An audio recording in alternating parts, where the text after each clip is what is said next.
Toujours en bref, monsieur le maire, pour nous répondre à une petite série de questions. Que se passe-t-il? Une mère et ses 2 enfants ont dormi dans des locaux d'une école de Gennevilliers. Pourquoi? Parce que d'abord, les enseignants et parents d'élèves solidaires ont proposé à cette dame, dont le 115 avait arrêté le paiement de l'hôtel. Le 115, c'est le SAMU social, c'est pas le quartier. Non, c'est le SAMU social. C'est le SAMU social qui, en gros, pour les gens mal logés ou à la rue, qui leur propose des solutions. Et donc le 115, pour des raisons purement économiques, c'est-à-dire que l'État a arrêté d'approvisionner le 115, donc ont arrêté de financer l'hôtel de cette dame. Et donc par solidarité... Est-ce que cette dame et ses enfants étaient en hôtel?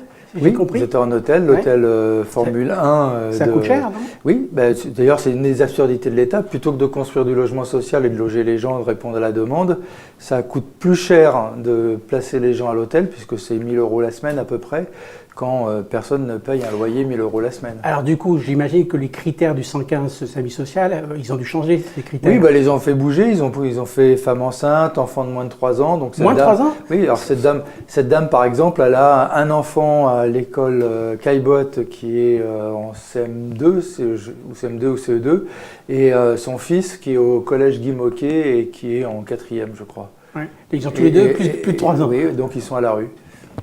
Est-ce que ça concerne combien de familles? Alors, plusieurs centaines sur le département des Hauts-de-Seine. Et à Gennevilliers? Et à Gennevilliers, on en recense, parce qu'après, c'est pas toujours, on n'a pas les chiffres complètement du 115. Nous, on en recense une quarantaine de familles. Une quarantaine de familles? Oui, oui. Qu'est-ce que vous allez faire?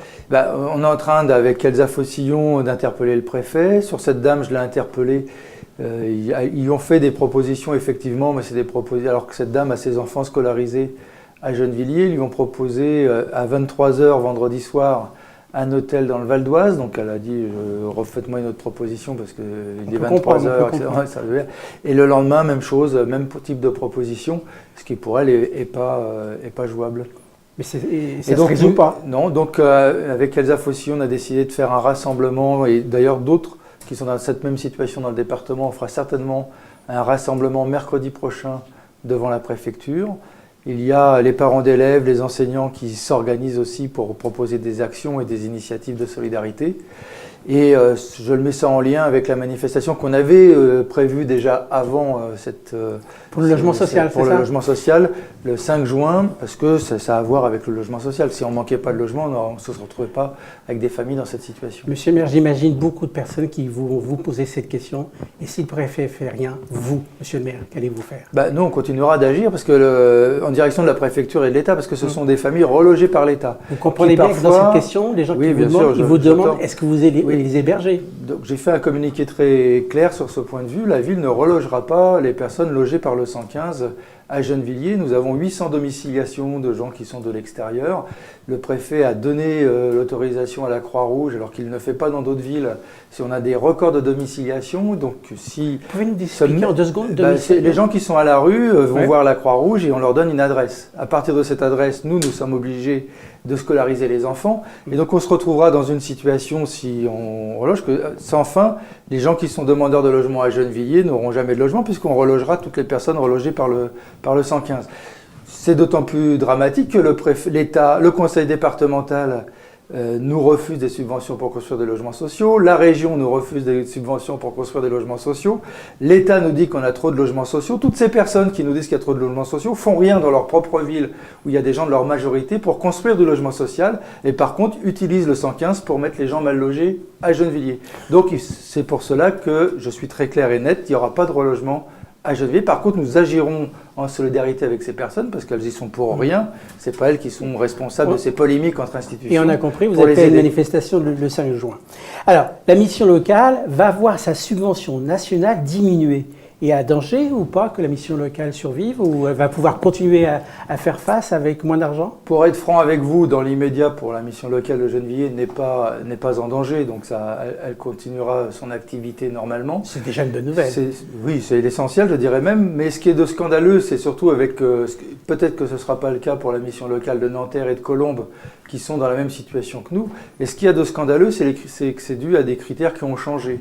Donc c'est des critères de performance. Donc ceux qui qui arrivent le plus à placer des jeunes. Alors on peut se dire c'est drôlement bien, ils sont plus performants. C'est leur mission. Oui, mais c'est quand même plus facile là où il y a moins de personnes en difficulté, là où les gens sont moins en difficulté, de leur trouver une solution que là où on a des personnes très très en difficulté. Procédons, pardon. Vous reconnaissez que si la mission locale avait de meilleures performances, elle aurait une subvention plus élevée. Les performances se comparent à sociologie égale, si vous voulez. C'est comme tout. On peut être quelqu'un qui a 2 jambes est plus performant que quelqu'un qui en a une. Et donc, c'est une question aussi avec le public. Donc, ça ne peut pas être un critère. Le critère, c'est effectivement, il faut que les missions locales soient performantes, mais il faut les juger en fonction du public qu'elles rencontrent. C'est pas un hasard d'ailleurs si c'est Colombes, Nanterre et Gennevilliers qui sortent de cette performance, ils ont exactement le même public et que c'est Neuilly-Puteaux et Courbevoie, je crois, qui est performant. Forcément, c'est pas les mêmes. Et qui ont leur subvention augmentée. Ben, eux, ils ont une subvention augmentée. Est-ce que ça compromet le projet de changer d'adresse la mission locale? Non, pas du tout. Non, c'est des choses séparées. Rien à voir. Bon. Monsieur le maire, un jeune de votre ville dit être victime de propos et d'actes homophobes. 2 questions.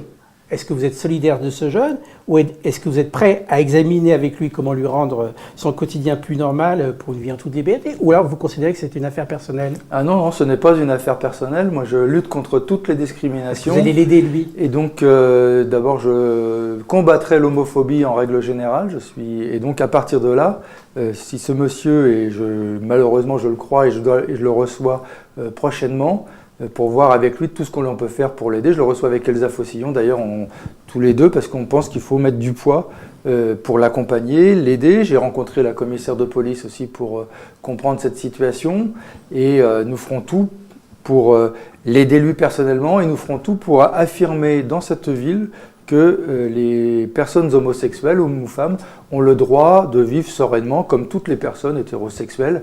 En tout cas, la question du mode de vie des gens doit être respectée en toute liberté. On arrête là, on se retrouve la semaine prochaine, toujours en bref, monsieur le maire.